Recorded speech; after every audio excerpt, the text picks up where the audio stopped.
सच्चिदानंद रूपाय विश्वोत्पत्त्यादिहे तवे तापत्रय विनाशाय श्रीकृष्णाय वयं नमः। यं प्रव्रजन्तमनुपेतमपेत कृत्यं द्वैपायनो विरहकातरया दुःखदा पुत्रेति तन्मयतया तर्वो अभिनेदयस्तं तं नमामि हरिः परं। बोले सुखदेव भगवान की जय, बोले भागवत महापुराण की। देखिए आज की गाथा नहीं है, विगत 5,500 वर्ष पहले की बड़ी प्राचीन कथा है। धन्या भागवती वार्ता प्रेत पीड़ा विनाशिनी।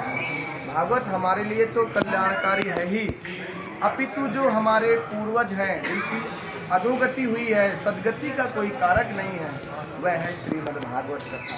श्रवण करने से हमें तो पुण्य फल की प्राप्ति होती ही है, लेकिन हमारे जो पूर्वज हैं जिनकी अधोगति प्राप्त हुई है, जिनकी सदगति का कोई कारण नहीं है, ये वही वट वृक्ष है जहाँ पर श्री वेदव्यास जी के पुत्र श्री सुखदेव जी ने राजा परीक्षित को श्रीमद् भागवत कथा का रसा पान कराया था।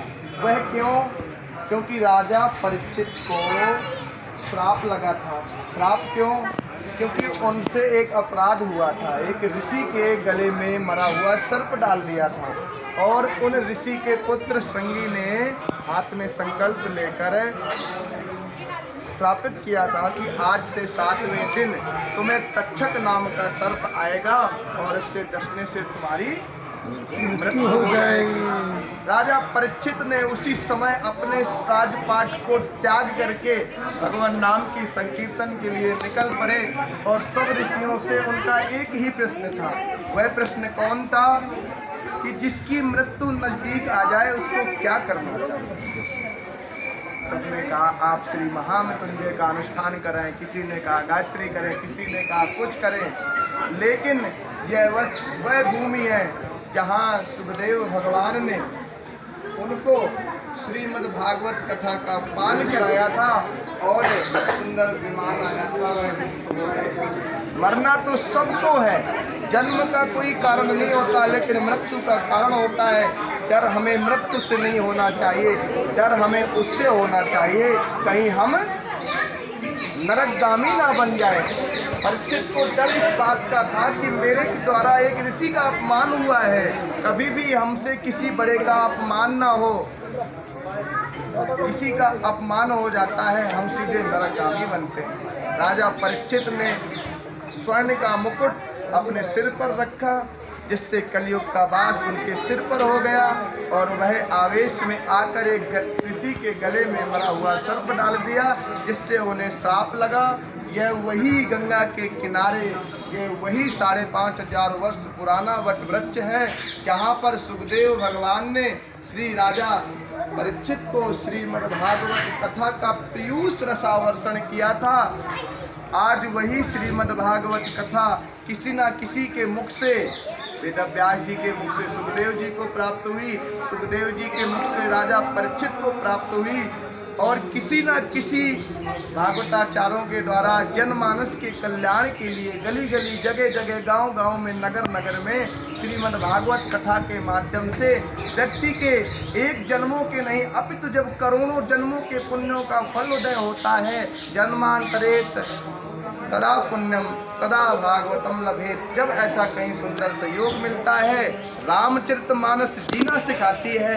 अगर जीने की पाठशाला है तो श्री रामचरितमानस है और मरने की पाठशाला श्रीमद् भागवत कथा है।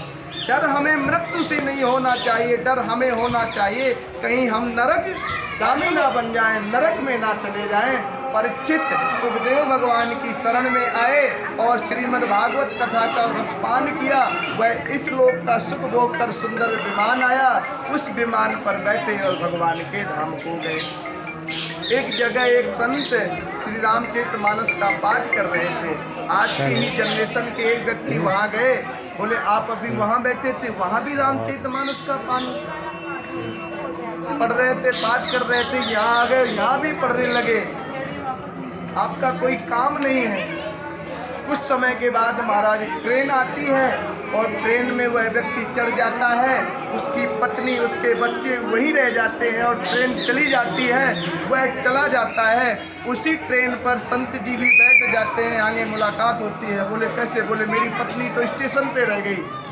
बोले अगर तूने रामचरितमानस पढ़ी होती, तूने श्रीमद् भागवत कथा का पान किया होता तो तुझे ये पता होता जब श्री रामचंद्र जी वनवास को गए थे तो पहले सीता को चढ़ाया था, लक्ष्मण को चढ़ाया था, फिर चढ़े थे। आप तो चढ़ गए लेकिन तुम्हारी श्रीमती जी, तुम्हारे बच्चे वहीं रह गए। तो आज के समय में संस्कारों की कथा बहुत ज़रूरत है। अपने से आने वाली पीढ़ी को संस्कार बहुत ज़रूरत है, क्योंकि संस्कार एक भी नहीं है।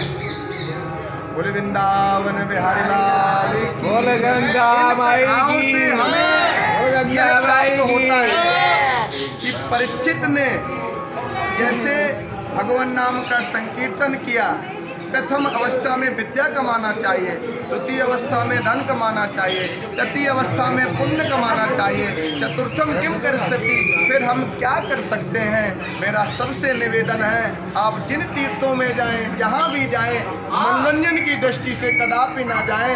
आप लोगों से अपराध होता है। आप